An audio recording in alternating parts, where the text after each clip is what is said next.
Good afternoon, everyone, and welcome to Tambellini's Open Office Hours. I'm Chris McNamee. I'm the Marketing and Product Strategy team here at Tambellini. I'm going to help facilitate our session a little bit today. These are weekly drop-in sessions that are designed to be informal and conversations around evolving challenges that are being faced by our campuses and their leaders as a result of the COVID-19 pandemic. So I'd like to introduce our presenters today. Today we have with us Sue Spies, our Research Director for Enterprise Information Systems, and Karen Boudreau-Shea, our Research Director for Student Success and Strategic IT Planning. We're going to discuss student success in a new environment as all of our institutions are beginning to operationalize their plans and get their online learning environments up and running. And we wanted to talk a little bit about topics around that area as well as topics that might be coming up on the radar. So thank you both for joining us today, and I will turn it over to you. Thanks, Chris. We appreciate it. Sue and I thought that we would have a topic today about now that everyone is remote, what's next and how do you prepare and support the institution as you go forward. So one of the first topics we thought about was enabling student success in the student support systems of the organization, many of which at times are face-to-face services. And so how are you working with your institutions to virtually enable student affairs and really promote and provide their support and their services to engage the student community and support their learning. As you think about this, we encourage you to keep in mind you have some tools today that are available and may be used already for engagement. Things like your learning management system. Often they have communities of practice and community solutions where you can connect students if you're not already doing that. Many institutions who have deployed the Microsoft platforms for productivity have the Teams environment, and we've even heard of a few institutions in our own membership who have deployed that in a couple of days to really connect their teams not only in IT but across their organization and with their student employees. And as you deploy communities online, if you have those, we encourage you to leverage those and find ways to build more connections with the students. Again, we're not thinking about new technology, but different ways in which you might use existing technology. And we encourage you not to forget about the health and wellness perspective of it. There's likely a need for new support services at times as people try to support themselves in remote learning environments and just being in greater isolation than before, and really allowing them to connect on wellness initiatives and connecting across their peers. I'll turn it over to you, Sue, to talk a little bit about supporting exams and how we, actually I can start with the supporting of the exams and talking about the learning management systems. Keep in mind, many of you are using learning management systems to support the face-to-face engagement, and most all of them have quizzes and exam functionality built right in. That may be more than sufficient for your faculty and your student engagement on quizzes and exams, so we encourage you not to forget about that as you help connect faculty with instructional designers to help guide them on the approaches and uses aligned with their desired outcomes for evidence of the student learning and their outcomes. Sue, do you want to talk about some proctoring options? Yeah, thank you, Karen, and thank you, Chris. So what we are seeing is that as there's a need still for some proctoring of exams. Instead of having them in person, there is the option now to do that online. And there's a variety of vendors. We've seen 10 to 12 vendors in the vendor community who offer the ability to give tests online and with varying levels of oversight. And some of them also have integration with your learning management systems. They use the LTI standards and they leverage those in order to integrate. So, for example, Blackboard has some pretty. They have partnerships with Respondus, also with Examity. So there are a number of vendors that already have these integrations with the LMS system. So if you want a little bit more robust functionality on top of just the online quizzes and exams, it's possible to do that. The only issue with some of these is there may be some time required to ramp these up for use. The other side of that is that many of these vendors are offering free trials for 2 to 3 months, and they've fast-tracked some of the implementations. So if you already have a license with some of the Blackboard, like Blackboard or Canvas or Moodle, any of the LMS systems, check into on their websites and see what they offer. The way that these proctoring systems work is that you'll set up your exams beforehand and provide a list of your participants. And before the exam starts, the students will go in and auto-authenticate. So they'll take a photo of the ID, which would have their face as well, answer a few challenge questions, and then enter a biometric keystroke signature. At the time of the test, the student will then log in, answer those challenge questions, enter the signature, and if there's a live proctor, they'll do a facial comparison. So there's the option of doing AI proctoring or live proctoring. If you have either way, there are opportunities to have some monitoring for distractions or any type of anomalies. So, for instance,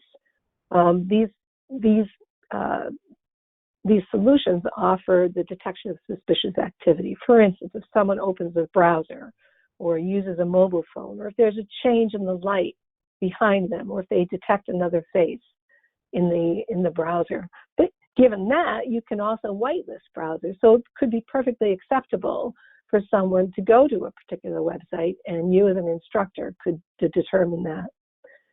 So regardless of whether you use live proctoring or you use AI proctoring, the logs can be kept, which someone can review afterwards in order to see was there any suspicious activity. Of course, this all takes time, so that's always the most precious resource right now. Some of the things to consider are reasonable accommodations. Right now, many of the schools have disability offices that offer extra time, they offer breaks, they'll offer an extra person in the room should they need assistance, and that can also all be arranged with many of these vendors. And the other thing I just want to add is many of these vendors are also compliant with GDPR and the California rules for privacy. So these are starting to ramp up, and it's an interesting situation because if you don't use these solutions, having to use them now may provide some opportunities once everything is done, once we're out of the woods with the COVID virus emergency. Fran, do you have anything to add?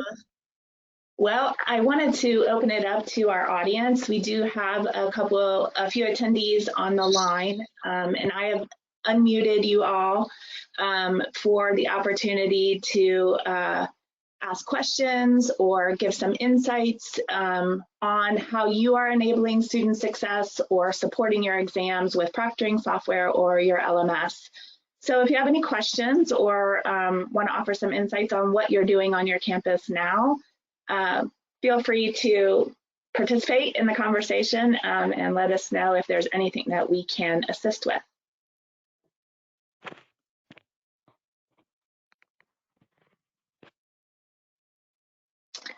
Okay, if there are no questions around those topics, I think we also can talk about our next topic of thinking about how to recognize student accomplishments. How about Karen and Sue, if you want to start us off?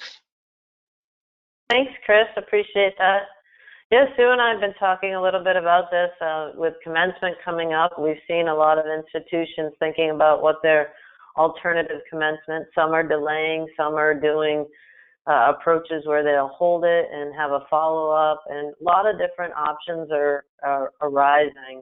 But actually, many of you may have seen this week where I think it was UCLA, was it, Sue, that we talked about, was announced the decision to move online for their graduation, right? And they had a bit of an uproar by some students and parents who were not necessarily supportive of that decision, at least not initially as it came out.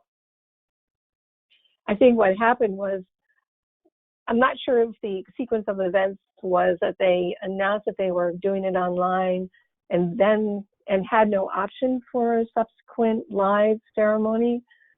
They are now offering planning a live ceremony later, but that has its own issues. You know, people may not be able to attend or travel. There were some petitions that were presented to the administration in protest of doing that. So a lot of pressures on institutions. Oh, go ahead. Sorry, Sue. Yeah, many schools have outright said we're not going to do a ceremony in person now, and they're offering a keynote, basically recognition of the graduation date so that people have their credentials so they can get their jobs or go on to graduate school, and then waiting to do the actual ceremony. And as we talked about with UCLA, some schools haven't even made that decision yet. Heard of one school that they're still waiting to see. It's another couple months away or 6 weeks away. It's going to come fast, though.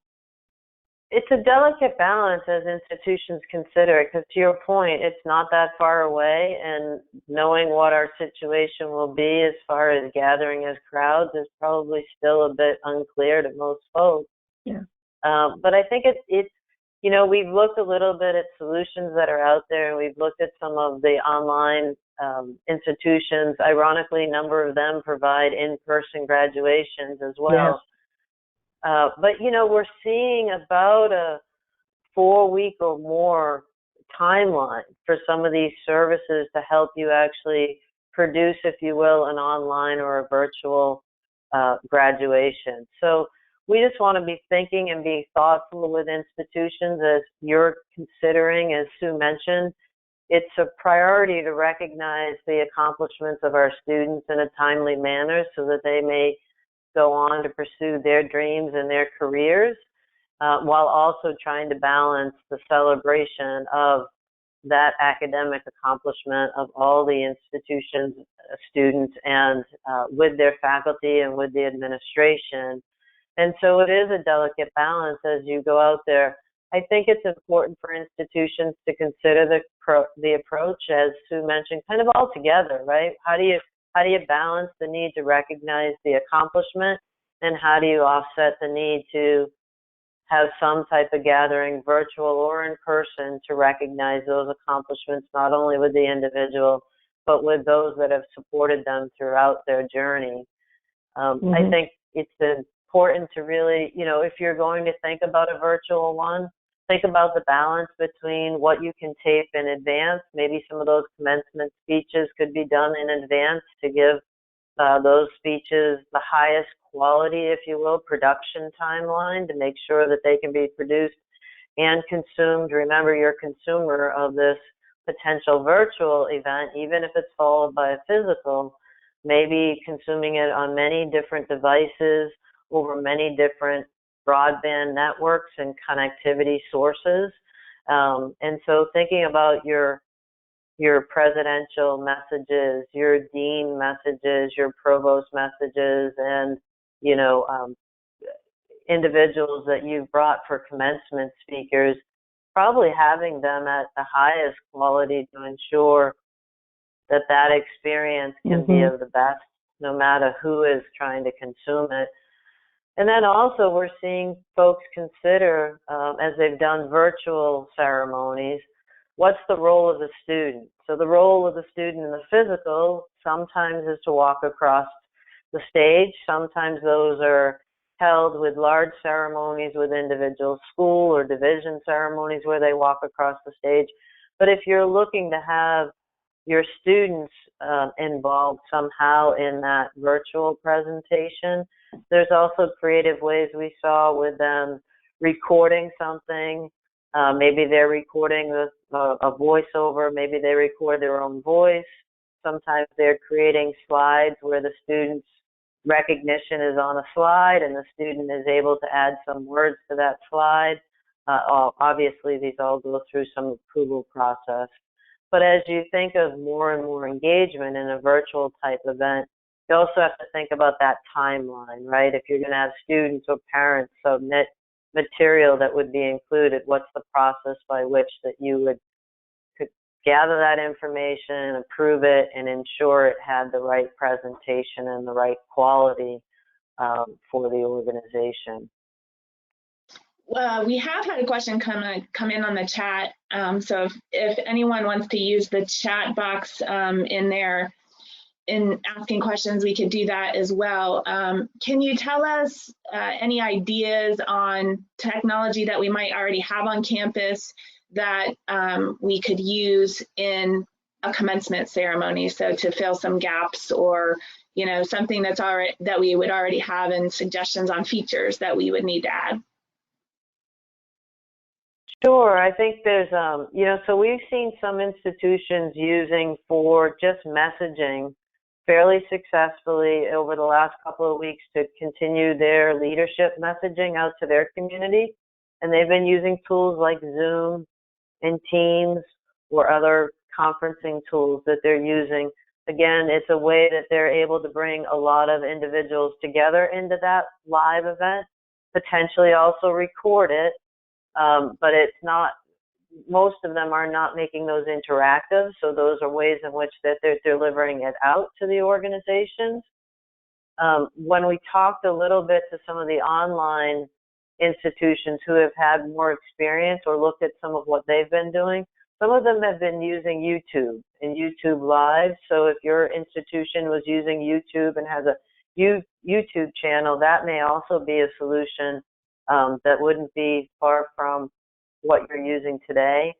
I would encourage you, if you're doing video broadcasting of any sort today to keep your community connected at a type of scale, that technology probably is a good tool set to begin looking at for how it may support this, understanding it may not be a fully engaged ceremony.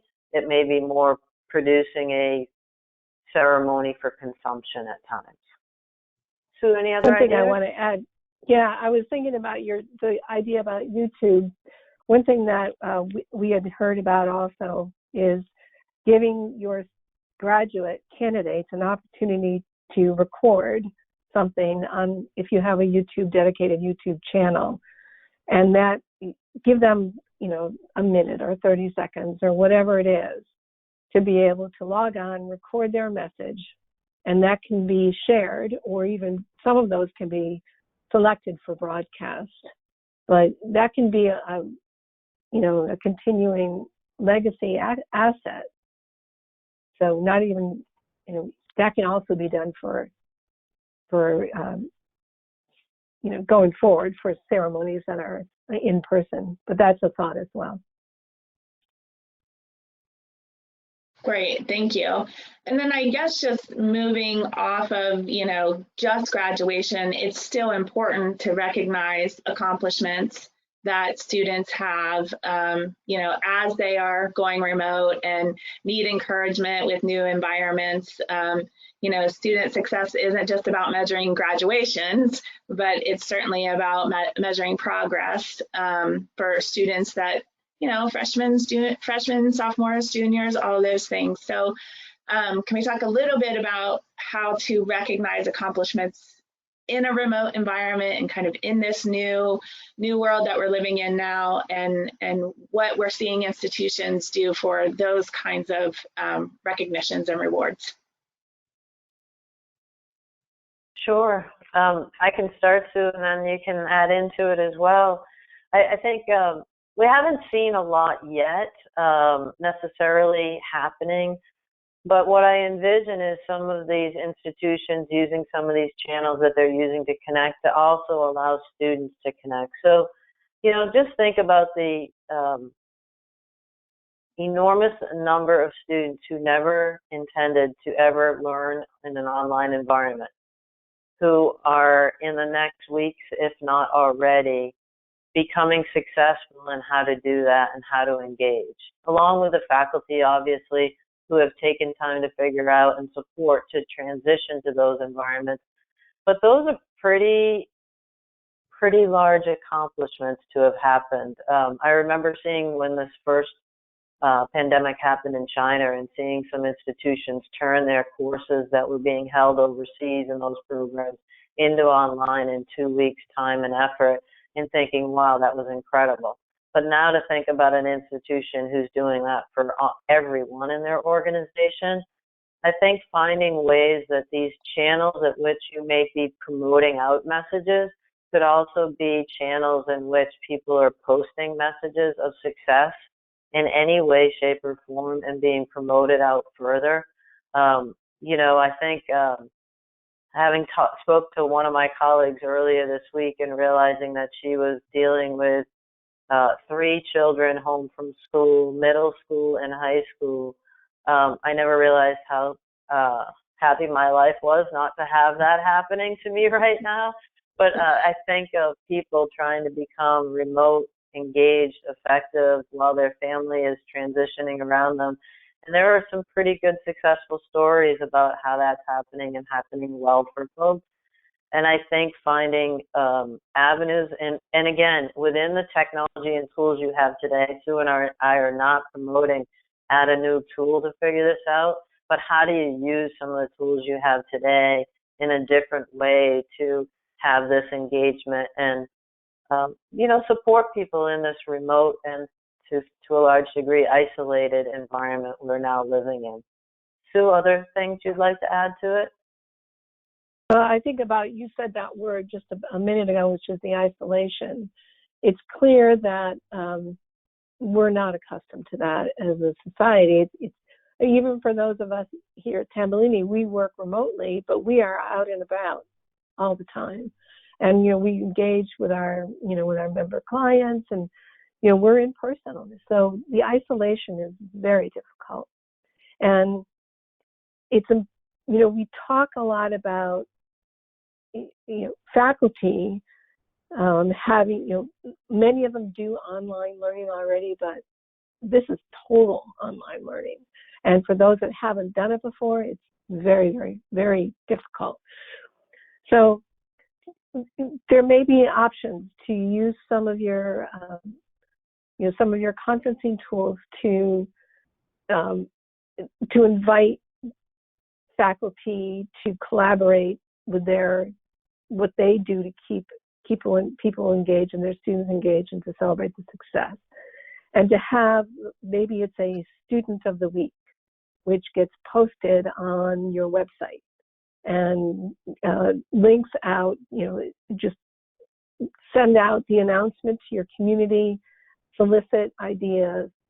And I think it's important to make sure that we support and understand the extra effort that this is taking from the faculty and actually the staff as well too. I mean, and the students. So it's just to break through that isolation. Yeah, it's going to take some time and effort that we're not accustomed to. But use your website, use your conferencing tools, talk to your, the ones who are using this successfully, and see what they use in order to keep people engaged and in order to solicit the ideas and the learning. I saw an interesting example. Sorry, Karen. I was going to say I saw an interesting example of a school newspaper advisor who had to suspend their printed publications, obviously, but they pulled all of their journalists and editors together for deadline week. and making sure that everybody was held accountable to their deadlines and that they were celebrating those who had met their deadlines. So I thought it was a really interesting way to bring, especially a community like that, that's close and, you know, constantly bringing feedback to each other, to celebrate and look at what their successes were, even though they were moving to a totally online environment as well. I think the other thing to keep in mind too is that we're headed into what is normally a very high pressured academic time frame for individuals. We are headed after the spring break for the finals, approaching the completion of their semester. And as a director of mine when I was a CIO used to tell me, don't come near the computer lab during these weeks. It's unless you're bringing tissues and you're bringing food and you're going to give love and care, we really don't need to see you. And so I think it's important for us also to remember the normal flow that we're in. We're headed into a peak pressured time for students and faculty just in a normal academic semester.